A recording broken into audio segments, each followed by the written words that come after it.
धन्यवाद सभापति महोदय। मैं आपका आभार प्रकट करता हूँ अपने पार्टी का, जिन्होंने मुझे बोलने का अवसर दिया। मैं बधाई देता हूँ श्रीमती निर्मला सीतारमण जी को, माननीय वित्त मंत्री जी को, जिन्होंने 7वां लगातार बजट दिया है। ये केवल केंद्रीय बजट नहीं, ये जन भावनाओं का बजट है, इसलिए मैं उनको बहुत बहुत इसके लिए बधाई देता हूँ। अगर आप बजट की ओर देखेंगे, इसकी भूरी भूरी प्रशंसा सब तरफ से हुई, लेकिन एक नेता ने यहाँ खड़े होकर जिस तरह से पहले कटाक्ष किया कमल पर, ना जाने कमल से उनको क्या विरोध है, लेकिन कमल के लिए, कमल का अगर शब्द का प्रयोग राजीव नाम के लिए भी किया जाता है, कमल के फूल को अगर राजीव कहेंगे तो वो भी है, लेकिन कहीं ना कहीं कमल को बुरा दिखाने का प्रयास किया गया। अरे भाई, ये बात सही है कि हमारा चुनाव चिन्ह कमल का फूल है और जनता ने तीसरी बार लगातार हमें सत्ता में बिठाने का काम किया है, लेकिन केवल ये कमल का फूल नहीं, इन्होंने अपमानित कुछ और करने का काम भी किया और मैं उसका थोड़ा उल्लेख यहाँ पर जरूर करना चाहता हूँ। ये कमल, इससे जुड़ा हुआ नाम राजीव भी है, और राजीव आप जानते हैं किसका नाम है, आप सब जानते ही हैं। तो क्या उनको भी बुरा समझते? क्योंकि इन्होंने कहा, इन्होंने राजीव को हिंसा के साथ जोड़ने की बात कही, कमल को हिंसा के साथ जोड़ने की बात कही, लेकिन मैं कहना चाहता हूं मां लक्ष्मी का आसन भी कमल है, हमारा राष्ट्र पुष्प भी कमल है, और जिस पद्मासन मुद्रा में सिंधु सभ्यता में भगवान शिव की पशुपति नाथ के रूप में मूर्ति मिली थी, लोकमान्य तिलक पद्मासन मुद्रा में ही समाधिलीन हुए थे। आप कहते हैं कमल के चारों तरफ हिंसा है। आप कमल का अपमान नहीं कर रहे, आप बल्कि महायोगी भगवान शिव, भगवान बुद्ध और लोकमान्य तिलक जैसे महापुरुषों का अपमान कर रहे हैं। इसलिए अगली बार कमल के बारे में बोलने से पहले थोड़ा सोच कर बोलिए कि आप किस किस का अपमान कर रहे हैं। और केवल रील के नेता मत बनिए, मीम्स आपकी खूब बनती है। रियल नेता बनने के लिए सच बोलना पड़ता है।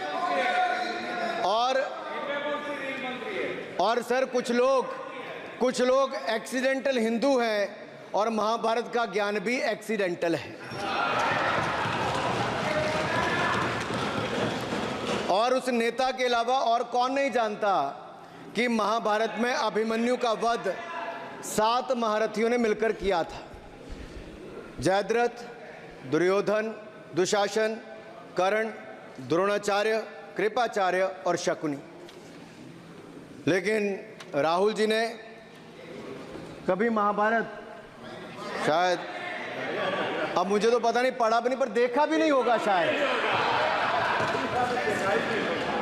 सर, मुझे लगता है अंकल सैम ने लिख कर दिया होगा, अंकल सोरोस ने लिख के दिया होगा, कहीं से पर्ची बनकर आई होगी और कूल डूड बनने का प्रयास किया होगा।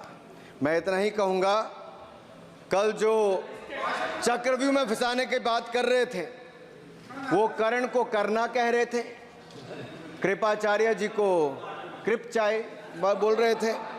चलिए छोड़िए उसको। अध्यक्ष जी, कल तो ऐसा लग रहा था सदन के अंदर महाभारत पर इतना सारा ज्ञान दिया गया कि एक समय ऐसा लगा B.R. चोपड़ा के महाभारत के धारावाहिक का संगीत गूंजने लगा हो।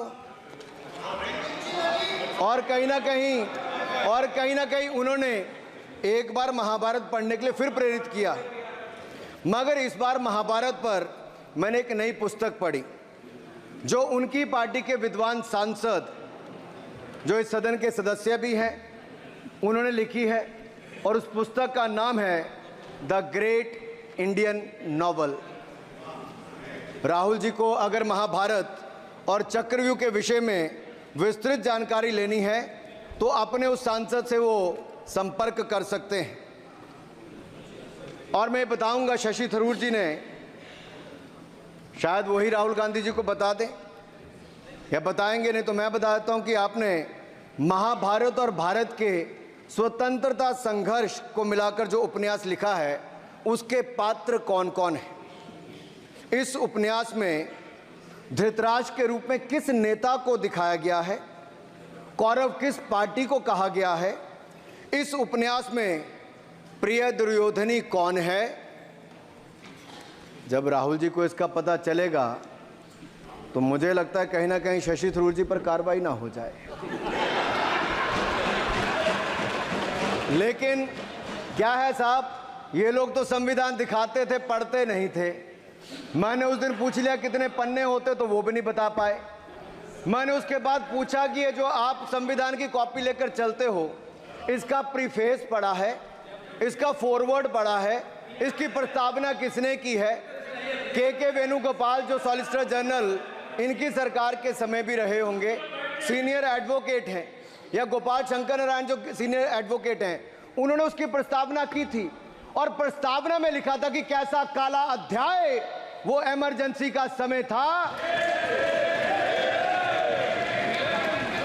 और ये संविधान जो डॉक्टर बी.आर. अंबेडकर जी ने दिया, अगर ये नहीं दिया होता तो आम जनमानस को अपने अधिकारों का पता भी नहीं लगता।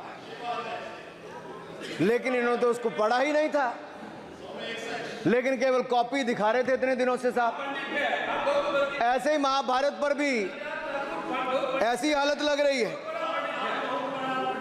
और मुझे लगता है, और नहीं तो गूगल दादा तो थे, इनसे पूछ लेते आप क्या करते हो साहब, साथ में कुछ बताया करो। सर, इस उपन्यास के, माननीय सभापति जी, इस उपन्यास के मुताबिक जिस पार्टी के सर्वे सर्वा आप हैं, उस उपन्यास के वही कौरव पार्टी है। मैं अपनी तसल्ली के लिए कुछ पंक्तियों को यहां उद्धृत कर देता हूं। मैं कोट कर रहा हूं सर, पेज नंबर 245 से। The India of which Dhritarashtra assumed the leadership on 15th August 1947 had just been through a cathartic process of regeneration, another stage in this endless cycle.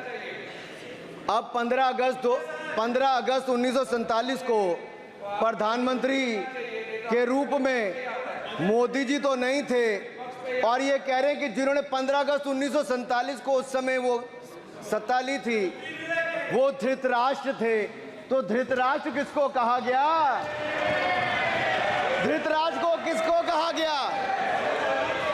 अब आपने मुझे बांध रखा है। कल स्पीकर ने कहा है, स्पीकर महोदय ने कहा कि उस समय के लोगों का नाम नहीं लेना। तो प्रथम प्रधानमंत्री जी को धृतराष्ट्र मैंने नहीं कहा, इनके अपने ही सांसद ने अपने ग्रेट इंडियन नॉवल में कहा है। शशि थरूर जी कहाँ हैं? कहीं छिप तो नहीं गए? आज शो कॉज हो सकता है। फिर देखिए प्रिय दुर्योधनी और धृतराष्ट्र के विषय में क्या लिखा है। I quote from page 293।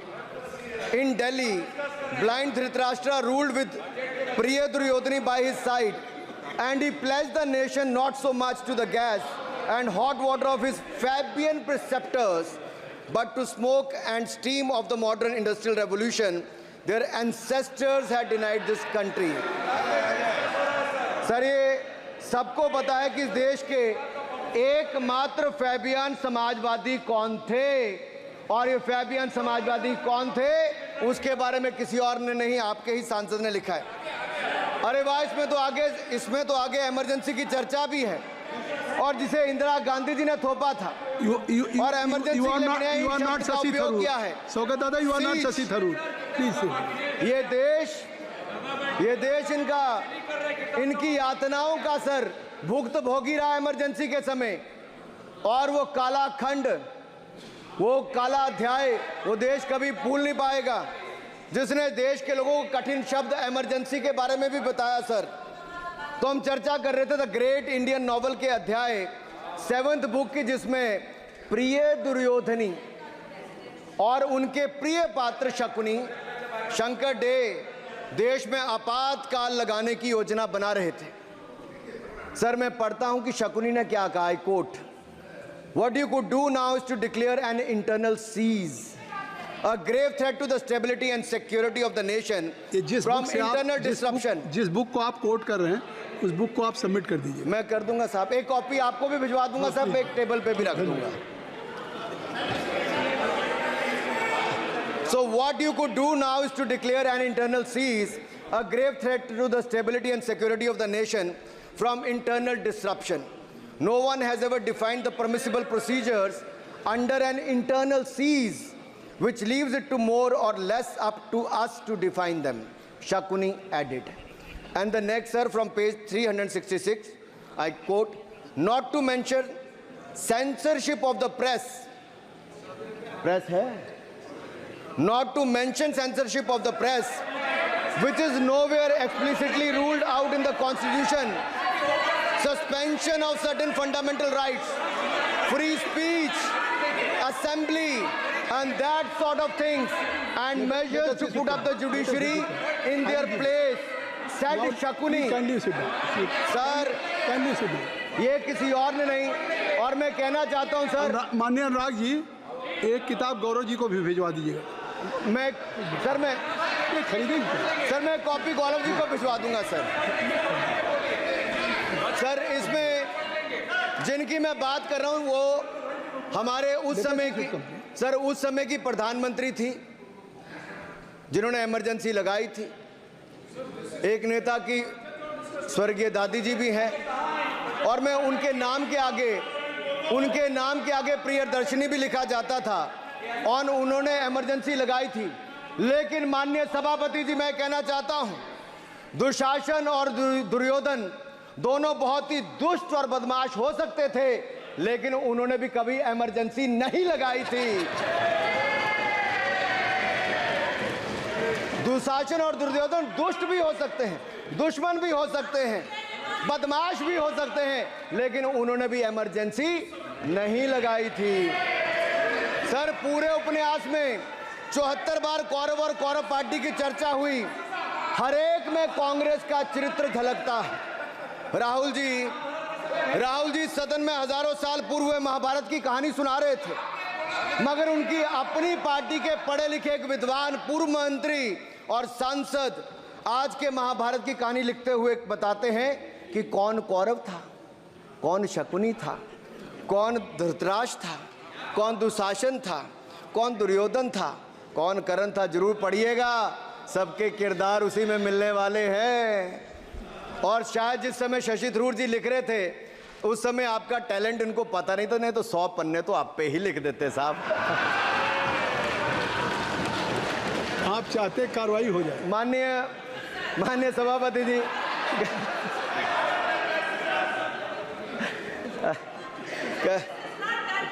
कल जब राहुल गांधी जी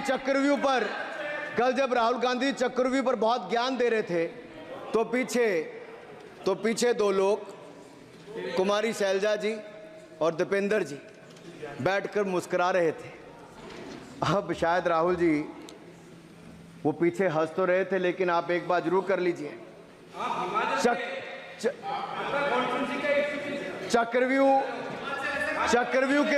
चक्रव्यूह के परिप्रेक्ष्य में इन दोनों से बेहतर कौन बता सकता है हरियाणा के चुनाव आने वाले हैं। जान लीजिए कि कौन शकुनी है और कौन अभिमन्यु है, नहीं तो बहुत देर हो जाएगी।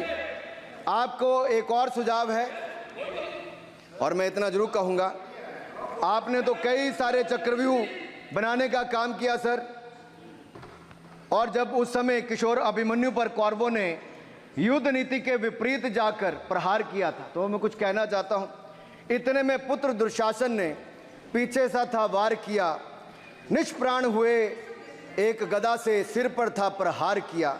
मां धरती की गोद में वह आंख मूंद कर सो गया, अंबर का तेजस्वी तारा धूमकेतु सा खो गया।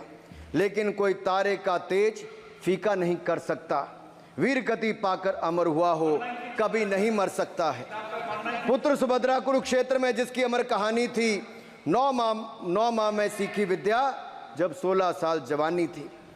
अब उस अभिमन्यु को जिसने सारे चक्रों को तोड़ने का काम किया, मैं इतना ही कहूंगा, चक्रव्यूह का प्रसंग छेड़कर आपने अच्छा किया। इस देश ने बहुत सारे चक्रव्यूह देखे, कांग्रेस का चक्रव्यूह सर, इसके 7 किरदार मैं बताता हूं सर। पहला कांग्रेस, दूसरा पंडित नेहरू, सर नाम लेने के लिए मना किया, मैं दूसरी तरह से बोलता हूं। पहला कांग्रेस, दूसरे पहले प्रधानमंत्री एनजी, फिर तीसरा किरदार आईजी पूर्व प्रधानमंत्री, चौथा RG1 उस समय के प्रधानमंत्री, पांचवा SG, छठवां RG2 और सातवां आप सब जानते ही हैं। आप समझदार हैं, समझ गए होंगे। सर पहले चक्रव्यूह ने देश को विभाजन कराया, पहले चक्रव्यूह ने देश का विभाजन करवाया, और दूसरे जो एनजी उन्होंने देश को कश्मीर की समस्या दी और चीनियों को भारत की भूमि सौगात में दी, चीनियों को भारत भूमि सौगात में दी। सर तीसरे चक्रव्यूह आईजी ने, पूर्व प्रधानमंत्री आईजी ने देश को आपातकाल दिया, इमरजेंसी दी और पंजाब में अशांति दी। चौथे जो RG1 है, RG1 ने बोफोर्स दिया और सिखों का निस्सहार किया। पांचवें जो ऐसी हैं, उन्होंने सनातन धर्म परंपरा के प्रति नफरत का नैरेटिव बनाया, 12 लाख के करोड़ के घोटालों को संरक्षण प्रदान किया, देश की आर्थिक अर्थव्यवस्था को भंवर जाल में फंसाया। और छठे ठहरे आप, जिन्होंने पिछले 15 सालों में देश की राजनीति, संसदीय परंपरा और संस्कृति को इतना नुकसान पहुंचाया जितने कि ये बाकी 6 मिलकर चक्रव्यूह एक साथ मिलकर भी नहीं कर पाए। और रही 7वीं, उनका मैं नाम नहीं लूंगा, मैं इतना ही कहूंगा सभापति जी, 7 चक्रव्यूह ने मिलकर देश को गरीबी, भूखमरी, आतंकवाद, कट्टरवाद जैसे अनगिनत दुष्चक्रों में फंसा दिया था। देश को हमने इन आपके दुष्चक्रों से बचाया है, आजाद कराया और माननीय प्रधानमंत्री मोदी जी के नेतृत्व में विकास रथ को आगे बढ़ाया। आज दुनिया में भारत को 5वीं बड़ी अर्थव्यवस्था बनाया। आप जिस अभिमन्यु को घेरने की कोशिश पिछले 22 सालों से कर रहे हैं, गुजरात से लेकर दिल्ली तक, आपके योद्धा और आपकी सरकारें निपट गई, लेकिन आप उनको घेर पाए क्योंकि वो जनता के दिलों में बसे हैं। आज यहाँ 293 अभिमन्यु बैठे हैं, भले ही आपके पास करण जैसे धुरंधर हो, शकुनी जैसे कुटिल रणनीतिकार हो, धर्म हमारे साथ है, धर्म हमारे साथ है। भले ही आपके पास नारायणी सेना हो, लेकिन स्वयं भगवान कृष्ण हमारे साथ है, स्वयं भगवान कृष्ण हमारे साथ है।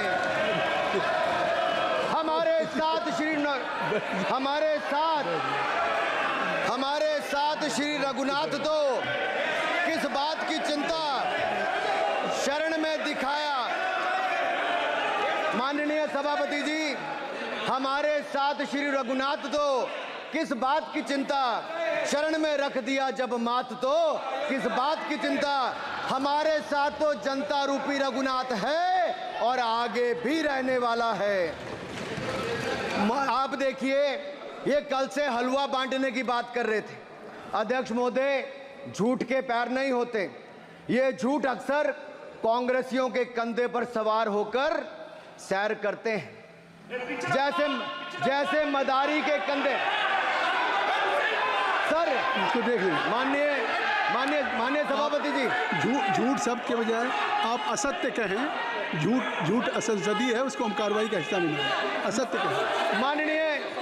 माननीय सभापति जी, I have already given ruling mister Venugopal ji, I have given ruling please. माननीय सभापति, असत्य के पैर नहीं होते, असत्य के पैर नहीं होते, और ये असत्य अक्सर कांग्रेसियों के कंधे पर सवार होकर सैर करता है। जैसे मदारी के कंधे पर बंदर होता है, वैसे ही राहुल जी के कंधे पर झूठ का बंडल होता है। जैसे मदारी के कंधे पर बंदर होता है, वैसे ही राहुल जी के कंधे पर झूठ का बंडल होता है, जिसे वो रोज यहाँ परोसते हैं। ये बजट पर, सदन पर। माननीय सभापति जी, जिस व्यक्ति को बजट निर्माण की प्रक्रिया का पता ना हो, संसदीय कार्य में रुचि ना हो, मात्र अध्यादेश को फाड़ने का काम किया हो, उससे क्या अपेक्षा की जा सकती है। मैं पूछना चाहता हूँ, हलवा किसको मिला? मैं पूछता हूँ, हलवा किसको मिला? राहुल जी बताइए, हलवे की बात की थी, जीप घोटाले का हलवा किसने खाया? बोफोर्स घोटाले का हलवा किसने खाया? अंतरिक्ष देवास घोटाले का हलवा किसने खाया? नेशनल हेराल्ड के घोटाले का हलवा किसने खाया? सबमरीन घोटाले का हलवा किसने खाया? अगस्ता वेस्टलैंड घोटाले का हलवा किसने खाया? 2G स्कैम हलवा किसने खाया? कॉमनवेल्थ स्कीम का हलवा किसने खाया? कोयला घोटाले का हलवा किसने खाया? वाल्मीकि योजना घोटाले का हलवा किसने खाया? चारा घोटाले का हलवा किसने खाया? यूरिया स्कैम का हलवा किसने खाया? राहुल जी, हलवा मीठा था या फीका? माननीय सभापति जी, कुछ लोग ओबीसी की बात करते हैं। मैं ये कहता हूं, इनके लिए ओबीसी है। गौरव सुनिए, गौरव बड़ा इंपॉर्टेंट है। आप kindly address to the chair. माननीय सर, इनके लिए ओबीसी का मतलब है only for brother in law commission, only for brother in law commission. और only for brother in law commission के लिए काम करने वाली पार्टी अदर बैकवर्ड कास्ट की बात करती है तो आर्नी को भी पंखे के साथ लटकर आत्महत्या कर लेनी चाहिए। मतलब जिस पार्टी ने अपने पार्टी के अध्यक्ष जो एक पिछड़े वंचित समाज से आते थे, उनको धोती से खींचकर पार्टी से बाहर निकाल दिया हो, उसके शहजादे हमें ज्ञान बांट रहे। अरे साहब, इनको पहले तो एलओपी का मतलब समझना पड़ेगा। ये लीडर ऑफ प्रोपेगेंडा नहीं, लीडर ऑफ ऑपोजिशन है। इसका मतलब लीडर ऑफ ऑपोजिशन है। ऑन बिहाफ ऑफ सर, ये लीडर काइंडली लिसन मी माननीय अध्यक्ष जी, आप माननीय अध्यक्ष जी, मैं जवाब आपको दे रहा हूँ। माननीय सभापति जी, माननीय मंत्री जी, एक मिनट चुप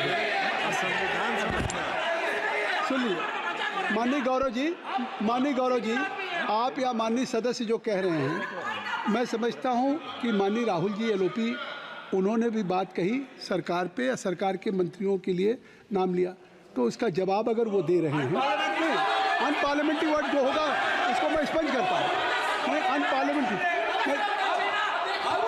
नहीं, उन्होंने झूठ कहा था, मैंने उसको स्पंज कर दिया। झूठ कहा था उन्होंने, मैंने स्पंज कर दिया। अनुराग ठाकुर जी। सर, माननीय अध्यक्ष जी, माननीय सभापति जी, आप देखिए, मैं इतना ही कहना चाहता हूं कि अब झूठ परोसना बंद कर दें, क्योंकि एलओपी का मतलब लीडर ऑफ प्रोपेगेंडा नहीं, लीडर ऑफ ऑपोजिशन होता है। अब संधि है, ठीक है, असत्य, निराधार। जी सर, जी, उसके ठीक है, निराधार है सर। ओबीसी की बात, जनगणना की बात बहुत की जाती है। माननीय सभापति जी, जिसकी जात का पता नहीं वो गणना की बात करता है।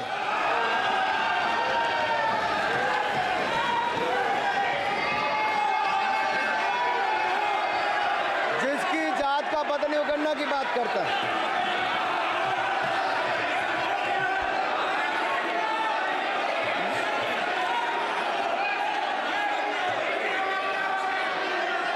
माननीय सभापति जी,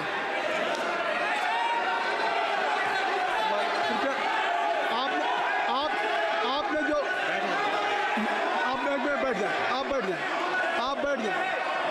आप बैठ जाएं। माननीय अखिलेश जी, आपने जो बात उठाई है मैं उसको दिखवा लूँगा। मैं आपकी बात को ले रहा हूँ। उन्होंने जो बात कही है, आप जो विरोध कर रहे हैं, मैं उसको दिखवा लूँगा। आपने जो बात कही उसको मैं दिखवा लूँगा। अनुराग जी, माननीय सभापति जी, कृपया आप लोग बैठ जाएं। आप बैठ जाएं। आप बैठ जाएं। ठीक है। गौरव जी,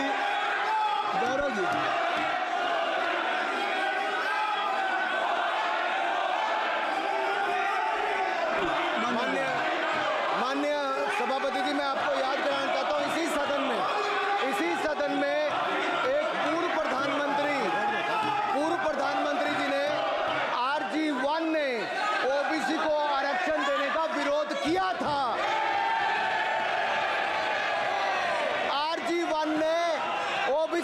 भाषण देने का विरोध किया था। एक मिनट माननीय मंत्री जी, एक मिनट। लीडर ऑफ अपोजिशन बोलना चाहते हैं, आप लोग बैठ जाएं। माननीय मंत्री जी की स्पीच, माननीय अनुराग जी की स्पीच खत्म हो जाए। बैठे बैठे आप लोग बैठ जाएं, मैं आपको सर उन्होंने मुझे इंसल्ट किया, मुझे बोलने दीजिए। उनकी बात खत्म हो जाए। सर उन्होंने इंसल्ट किया मुझे, उसके बाद मैं आपको अवसर दूंगा। नहीं सर नहीं, उनके बाद अवसर दूंगा, आपको अवसर दूंगा। बैठ जाएं, आप बैठ जाएं, अवसर दूंगा। उनकी स्पीच खत्म हो जाए। प्लीज आप बैठ जाओ। अनुराग जी, कल किस को इंसल्ट कर रहे थे? आपको अवसर दूंगा, आपको अवसर दूंगा। अजय एक मिनट बैठ जाए, एक मिनट बैठ जाए, आप बैठ जाए। सर मैं क्लैरिटी कर दूं। सर मैंने कहा एक मिनट बैठ जाए, आप सर, एक मिनट बैठ जाए। आप सब लोग बैठ जाए। अच्छा, आप सब लोग बैठ जाए, आप सब लोग बैठ जाए। चल, अब लीडर ऑफ अपोजिशन को मैं बुला रहा हूँ। अब ये पर is it fair if I am allowing to your leader of opposition, is it fair? मैं फिर मैं उनको बुला लूँगा। नहीं तो मैं आपको बुला रहा हूँ तो पहले बैठ जाएं, पहले लोग बैठ जाएं, पहले बैठाइए सर, सब लोग बैठ जाएं, पहले सब लोग बैठ जाएं तब मैं आपको अलाउ करूँ। सब बैठ जाएं, मैं आपको अलाउ करूँ, मैं आपको अलाउ करूँगा। सब बैठ जाएं, मैं अलाउ करूँगा। आप मेरी बात सुन नहीं पा रहे, मैं आपको अलाउ करूँगा। पहले सब बैठ जाएं, हाउस इन ऑर्डर होगा। गौरव जी आप भी बैठ जाएं, मैं लीडर ऑफ अपोजिशन को अलाउ कर दे रहा हूँ। अगर आप ये कह रहे हैं कि हमें इंसल्ट किया गया, मैं बिल्कुल आपको अलाउ करूँगा। सर दीजिए सर, बोलने दीजिए सर, मैं आपको अलाउ, बोलने दीजिए सर, ऐसा नहीं बोल सर रहा। बोलने दीजिए सर। मैं आपका नाम तो लूँ, राहुल गांधी जी। स्पीकर सर देखिए, जितना मेरा आप लोग इंसल्ट करना चाहते हैं आप खुशी से करिए, आप रोज करिए, मगर एक बात मत भूलिए, जाति जनगणना को हम यहां पास करके दिखाएंगे। धन्यवाद। जितना इंसल्ट करना करिए, मैं खुशी से लूंगा। अरे तो अपनी जाति भी लिखनी पड़ेगी उसमें। आप चुप रहें। श्री अनुराग ठाकुर जी, देखिए हमने समय दे दिया, अब आप बैठे। ये तरीका नहीं है, नहीं ये तरीका है। आपको हमने टाइम दे दिया, क्या? आप बैठ चुके हैं, आप बैठ चुके, ये नहीं है, आप बैठ चुके। श्री अनुराग ठाकुर जी, सर मुझे लगता था कि इनको भाषण देने से पहले पर्ची आती होगी, हमने आपको, लेकिन हर बार इंटरवेंशन के लिए पर्ची आती है अपने बलबूते पर। सर उधार की बुद्धि से राजनीति नहीं चलती है, उधार की बुद्धि से राजनीति नहीं चलती है। यहाँ पर्ची लेने से काम नहीं चलता है। आप बोल के हटते हो, फिर पर्ची आती, फिर बोलते हो, ऐसे कैसे चलता है? माननीय अध्यक्ष जी, माननीय सभापति जी, एक minute. I am not yielding sir, I am not yielding sir. बिठा के आपको बिठाया, बुलाया, अब मैं नहीं करूँगा। मैंने आपको अनुराग ठाकुर जी को बिठा के आपको मैंने समय दिया, तो अब अनुराग ठाकुर जी बोलेंगे। चलिए सर मैं इतना ही कहूंगा, उधार की बुद्धि से राजनीति नहीं चलती है। आजकल कुछ लोगों पर जातिगत जनगणना का भूत सवार है सर, लेकिन मैं इतना कहूंगा सर, मैंने क्या कहा था सर? सर माननीय सभापति जी, मैं गंभीर बात कर रहा हूं, ये नहीं सुन रहे हैं। मैंने कहा था जिस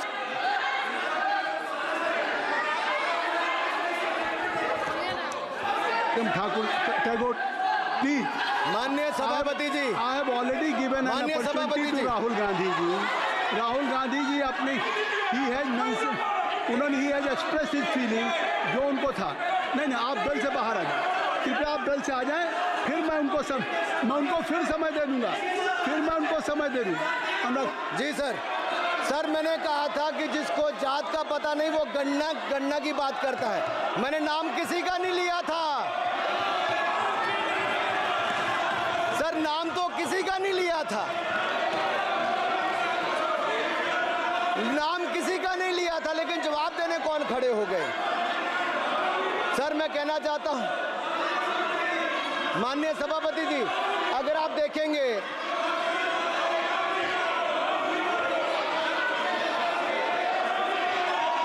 मैंने अनुराग जी को बिठा के मैंने माननीय राहुल गांधी को समय दिया, मैंने अनुराग ठाकुर जी को बिठा के, तो कृपया आप लोग जब एलओपी को टाइम मिल गया तो आप सदन में व्यवधान, अब फिर बोलना चाहते हैं आप खड़े हो जाइए, आप फिर बोलना चाहते हैं खड़े हो जाइए। चलिए खड़े हो। आप लोग जाइए बिल से बाहर। LOP please, LOP I am giving. तो आप बिल से तो जाइए। सर स्पीकर सर, अगर मैं आपके एलओपी को टाइम दे रहा हूँ तो आप ये क्या मतलब?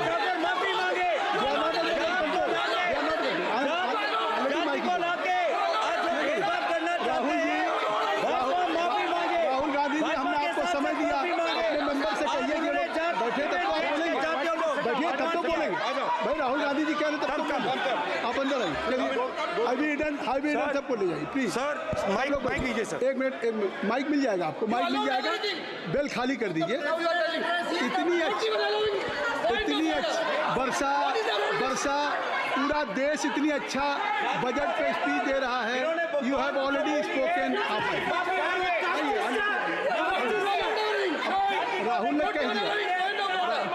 ने कह दिया अभी हम, अब आप अपने लीडर का सम्मान करें। हमने आपके लीडर को दूसरी बार फिर बुला रहा हूं, आप अपने लीडर का सम्मान करें। हाउस के एलओपी हैं और अगर मैं उनको दूसरी बार बुला रहा हूं, उनको बिठा दिया माननीय सदस्य को, तो कृपया आप लोग तो कम से कम इस बात को महसूस करें। मिस्टर केसी मैं please don't be mister Rahul Gandhi आप लोग बैठिए। राहुल स्पीकर सर, बोलने का मन क्या था? स्पीकर सर, सर माइक नहीं सर, माइक यहाँ से नहीं जाता। स्पीकर सर, मैं नाम जो ले भी लूंगा, माइक आ जाएगा। स्पीकर सर, जो भी इस देश में दलितों की, आदिवासियों की, पिछड़ों की बात उठाता है, जो भी उनके लिए लड़ता है, उसको गाली खाना ही पड़ता है। और मैं ये सब गालियां खुशी से खाऊंगा, क्योंकि महाभारत की बात हुई तो महाभारत में अर्जुन को सिर्फ मच्छी की आंख दिख रही थी, उसी प्रकार मुझे सिर्फ मच्छी की आंख दिख रही है। जाति जनगणना हम करा के दिखाएंगे। खत्म। आपको जितनी गाली देनी है आप दीजिए, हम खुशी से लेंगे। धन्यवाद। गौरव, धन्यवाद। श्री अनुराग ठाकुर जी। गौरव जी, नहीं गौरव जी, आप देखिए। गौरव जी, आपको हमने समय दीजिए। खत्म हो जाएगा सर। श्री राहुल गांधी, खत्म हो जाएगा सर। श्री राहुल गांधी प्लीज। राहुल गांधी जी, ये तय कर ली। मुझे जब आप चाह रहे हैं, मैं आपको बोलने का अवसर दे रहा हूं। हाँ सर, तो कम से कम गौरव जी, आपके बोलने के बाद ऐसी परिस्थिति न क्रिएट करें कि स्पीकर सर, सदन को चलाने की जिम्मेदारी जितनी सत्ता पक्ष की है उतनी प्रतिपक्ष भी है। अनुराग ठाकुर जी ने मुझ पर गाली दी है। नहीं, कोई बात मुझे सर बोलने दीजिए सर। मुझे उनको बोले सर अनुराग ठाकुर जी ने मुझे इंसल्ट किया है, मगर मैं अनुराग ठाकुर जी से कोई माफी नहीं चाहता हूं। मुझे कोई माफी की जरूरत नहीं है। मैं लड़ाई लड़ रहा हूं। जितनी आपको गाली देनी है मैं आपसे कभी माफी नहीं मांगूंगा। मुझे आपकी माफी नहीं चाहिए। राहुल गांधी जी, मैं चेयर पे हूं और चेयर का काम है कि अगर कहीं भी कोई असंसदीय या किसी को गाली दी गई तो मैं उसको देखूंगा, मैं उसको कार्रवाई निकालूंगा, मिस्टर के उसको निकलवाऊंगा। ठीक है, आप नहीं कर रहे हैं, लेकिन अगर दी है तो मैं उसको कार्रवाई का हिस्सा दिखवा के उसको स्पंज करूंगा। ठीक, आपने कर दिया। सुनना हूँ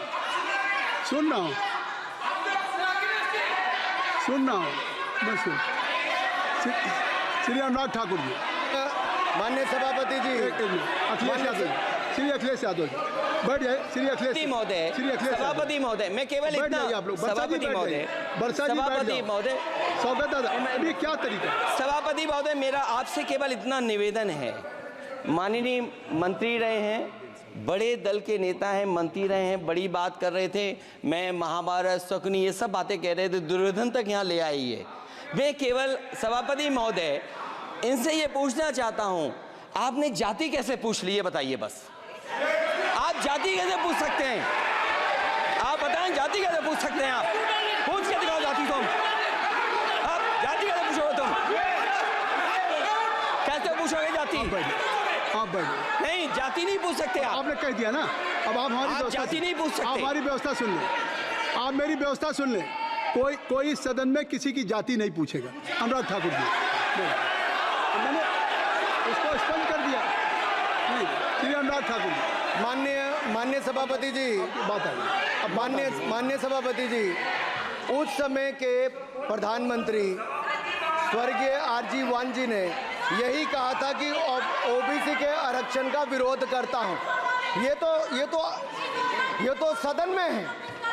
आरजी वान ने कहा था कि मैं ओबीसी को आरक्षण का विरोध करता हूं। अब ये तय करें कि वो सही थे या ये सही हैं, और आपकी पार्टी गलत थी कि आप गलत हैं, और वो पिछड़ा विरोधी थे कि आप पिछड़े के पक्ष में हो। और उस समय की पूर्व प्रधानमंत्री आईजी ने कहा था कि जात पर ना पात पर। अभी मैंने तो कहा नहीं सर, उस समय कहा गया था।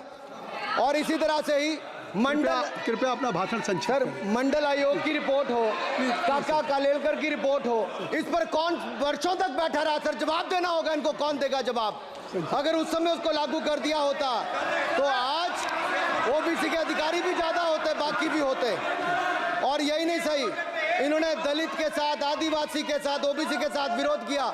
ओबीसी कमीशन को तो संवैधानिक दर्जा भी नहीं दिया। अगर संवैधानिक दर्जा दिया तो मोदी सरकार ने आकर दिया है माननीय अध्यक्ष। और मैं इस सदन के लिए पढ़ देता हूं सर। नेहरू जी ने 1961 में आरक्षण के विरुद्ध में लिखा था, I quote, I react strongly against anything which leads to inefficiency and second rate standards. I want my country to be a first class country in everything. The moment we encourage the second rate we are lost, I unquote. ये किसने कहा?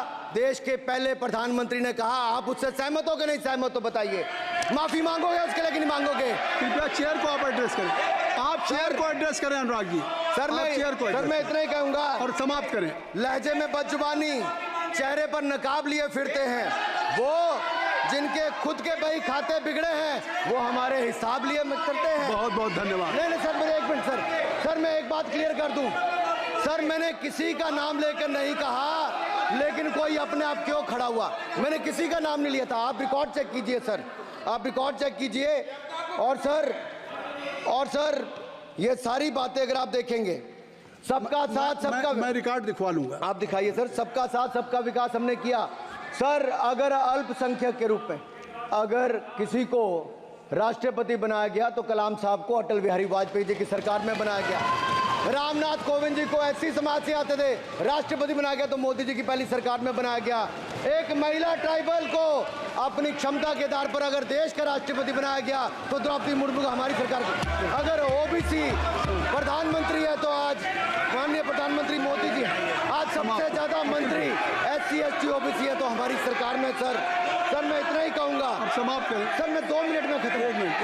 Sir 2 minute. Sir MSP, sir ये MSP की बात कर रहे थे sir. MSP कौन लाया? एमएसपी सर 61 के युग में, उस समय के पहले प्रधानमंत्री जी ने लाए, लेकिन इन्होंने उसको गारंटी क्यों नहीं दिया भाई? 61 के बाद 66 में आप लाए। आप इतने सालों तक क्या करते रहे? क्यों नहीं आपने प्रावधान उसका किया? सर दूसरा मैं कहना चाहता हूं, कर्नाटक में 1200 किसानों की आत्महत्या होगी। 1200 किसानों ने गए आप मिलने के लिए। कितने एससी एसटी ओबीसी थे? कितने एससी एसटी ओबीसी थे? सर वहां के ओबीसी का पैसा, एससी एसटी का पैसा, उनका बजट 34% कर्नाटक में खत्म करके अलग कर दिया गया। पूछा आपने क्या उनसे? कौन किया? और सर यही नहीं, मैं पूछता हूं सर मैं पूछता हूं इनमें से सर। अब आप संक्षिप्त समाप्त करें। आप समाप्त सर एक मैं कहना चाहता हूं सर आप देखिए ओबीसी के लिए आज ओबीसी का कोटा खत्म करके अगर मुसलमान को आरक्षण देने की बात कोई करता है तो आपकी आंध्र कर्नाटक आपके कहने पर वो लोग करने की बात करते हैं। आप यहाँ पे ओबीसी की बात करते हो सर। माननीय सभापति जी, मैं एक बात और कहना चाहता हूँ यहाँ पर। एक बात सर, अग्निवीर की बात कही गई और अखिलेश यादव जी ने मेरा नाम लेके कहा। सर मैं हिमाचल प्रदेश से आता हूँ, बहुत छोटा राज्य, 70 लाख की आबादी है सर। देश में कारगिल के समय सबसे ज्यादा शहादत दी तो हिमाचल के वीर सपूतों ने दी। 4 परमवीर चक्र विजेता हुए, 2 हमारे यहाँ से हुए। 1 रैंक 1 पेंशन, ये बात 40 साल तक इन्होंने दी सर। अगर दी तो प्रधानमंत्री नरेंद्र मोदी जी ने आकर दी। और ये नहीं सर, अग्निवीर योजना में 100% एम्प्लॉयमेंट की गारंटी है। और हमारी सर एक बात अंत में लास्ट बात कह रहा हूँ सर, ये लास्ट है सर, मैं एक बात ये आखिरी बात कह रहा हूँ सर, युवाओं के लिए बजट में बहुत कुछ है, नौकरी से लेके इंटर्नशिप से लेके बाकी सब। मैं निर्मला जी को और प्रधानमंत्री जी को बहुत बहुत उसके लिए बधाई देता हूँ सर। स्पेस सेक्टर के लिए 1000 रुपये वेंचर कैपिटल फंड भी दिया गया सर। जिस देश में स्पेस के नाम पर शायद बहुत कम कुछ दिखता था, आज चंद्रयान मिशन की सफलता के कारण दुनिया का पहला देश भारत बना है सर। यही नहीं सर, इनके समय हेमराज का गला रेत कर ले गए थे, वापस नहीं लाए थे, हमने सर्जिकल स्ट्राइक करके अपनी सेना को मजबूत किया सर। डॉक्टर प्रदीप, स्टार्टअप में सर हम नंबर 1 बने सर। आखिरी लाइन है सर 30 सेकंड सर, आखिरी लाइन सर। ये कहते हैं देश में डर का माहौल, सर मैं इतना ही कहूंगा, डर का माहौल है अपराधियों में, डर का माहौल है भ्रष्टाचारियों में, डर का और भय का माहौल है देशद्रोहियों में, अधर्मियों में, कुकर्मियों में, और सबसे ज्यादा डर का माहौल है देश के दुश्मनों में सर, देश के दुश्मनों में सर। अंत में मैं इतना ही कहूंगा कि माननीय निर्मला जी ने 7वां बजट तो लाए, ये जन भावनाओं का बजट है जिसका पूरा सदन पूरी प्रशंसा करता है, और इनको माननीय प्रधानमंत्री जी को बहुत बहुत बधाई। और doctor Pradeep Panigrahi, doctor Pradeep Panigrahi, doctor Pradeep क्या कहना चाहते हैं? शशि थरूर जी। Rule 353. Mr. Premchandran ji. He has not. He cannot take my name repeatedly without notice. No. I have given whatever you wanted to raise. Already LOP has raised the issue. Akhilesh Yadav ji has raised. No point of order. No point of order. No, nothing. Shashi Tharoor जी, अब तय कर लीजिए आप लोगों में। Doctor Pradeep Panigrahi. Sir, I'd like to speak for a minute. Shri Vishnu Padare ji. Mr. Chairman, sir, let me point out, he has repeatedly taken my name.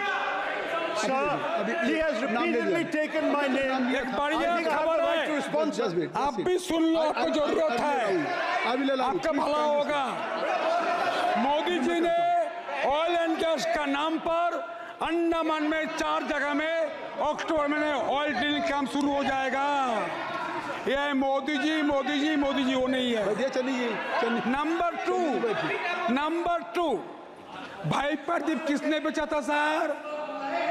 भाई प्रदीप मिर्जापुरी इंपल का राजा लोग आए थे, चेन गैंग बना के जेल बनाया था भाई प्रदीप। इस पार्टी ने भाई प्रदीप बेचा था कैसीनो का नाम पर, जुआ खेलने का नाम पर बचाया था। मैं विष्णु बदराय एंटनी माफी मांगा था, भाई प्रदीप बेचा था इन लोगों ने। उसका माताजी ने बना था बफर जोन चारों रिजर्व अंडमान निकोबार जी। देखो क्या बना है मोदी, आपने क्या बनाया। जय हिंद, भारत माता की जय। डॉक्टर प्रदीप पाणिग्राही।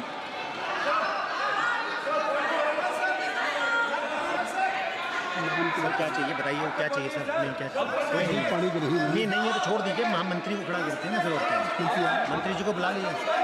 शशि थरूर जी। लो सुन लो सर, ये 353 allegation. Sir, I just want to point out, sir, that under rule 353, the honourable member has no business taking my name repeatedly without providing notice, sir. And the notice was not given.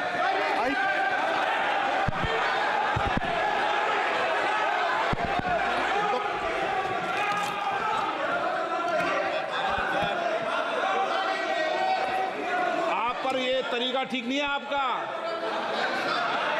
ऐसा नहीं। बोलिए क्या point of order है, number बताइए point of order का। Point 353, sir. 353 He has दोबारा। repeatedly taken my name without notice. अब आप लोग 352 और 353 को पढ़ी लो। आज सुनो एक बार, बैठो। Sir, I have पढ़ लो इसको। Yes, I have the right to respond, मुझे sir. डेली के daily. Sir, I have the right to respond. Why not? पढ़ाओ, बोलो। The gentleman has repeatedly taken my name and quoted me. I mean, I should be grateful that he has revived a 35-year-old book of mine, which he has quoted extensively, the great Indian novel published in 1989, which is a satirical novel, which unfortunately the gentleman has missed the satire. I do want to point out, sir, that the fact is that we have recently fought the elections of 2024 and not the elections of 1989. So that's the first point, is to understand the context in which this has been written. Second, and more important, sir, I think it's important to understand that whereas many things have been said in the course of writing novels, there are also many subsequent books I have written which he could have quoted where he may be somewhat less happy with the result. And thirdly, sir, as far as there are many, many people on that side of the fence who have said many things far more recently against their own party, which he should remember can also be quoted back at them. So I think at this point, sir, this is not a literary discussion. I'm grateful for this, but I don't believe this is the right way to proceed in this matter. Thank you, sir.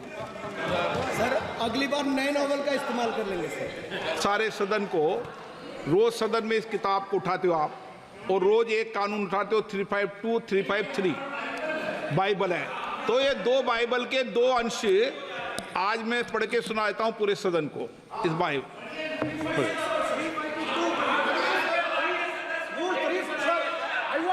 A point of order at the time of the debate made by Sri Anurag Singh Thakur ji, and the chair has assured me that I will give an opportunity. That is under Rule 356 and read with Rule 353 and also only 76. एक minute. Sir, one second. What is the purpose of the point of order? When you debate, there is no mic. आपको मैंने allow नहीं किया। Allow करो। नहीं, Sir, one second. Premchandra ji, please.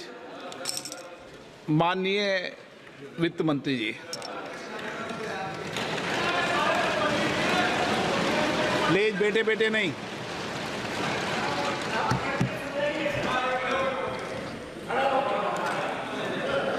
Sir, thank you.